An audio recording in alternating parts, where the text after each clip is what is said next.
ইসরায়েলের ও যুক্তরাষ্ট্রের যৌথ হামলায় নিহত হয়েছেন ইরানের সর্বোচ্চ নেতা আয়াতুল্লাহ আল খামেনি। এ তথ্য নিশ্চিত করেছে ইরানের রাষ্ট্রীয় গণমাধ্যম। এর আগে ট্রুথ সোশ্যালে এক পোস্টে খামেনির মৃত্যুর খবর জানান মার্কিন প্রেসিডেন্ট ডোনাল্ড ট্রাম্প।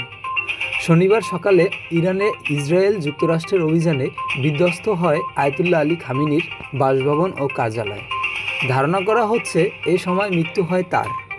খামেনির মৃত্যুতে ইরান 7 দিনের সরকারি ছুটি ও 40 দিনের রাষ্ট্রীয় শোক ঘোষণা করেছে ইরান সরকার। 86 বছর খামেনি মৃত্যুর আগে 35 বছর ধরে ইরান শাসন করেছেন, যা তাকে বিশ্বের সবচেয়ে দীর্ঘমেয়াদী কর্তৃত্ববাদী শাসকদের একজোট করেছে। তার মৃত্যুর পর ইরানের সংবিধান অনুযায়ী প্রেসিডেন্ট, বিচার বিভাগের প্রধান এবং গার্ডিয়ান কাউন্সিলের একজন বিচারক নিয়ে গঠিত 3 সদস্যের একটি কাউন্সিল নতুন নেতা নির্বাচিত না হওয়া পর্যন্ত সাময়িকভাবে দায়িত্ব পালন করবে। দেখছেন টুইস্টেড রিপাবলিক বিডি নিউজ। আমি সাথে আছি মোহাম্মদ শাকিল মাহমুদ।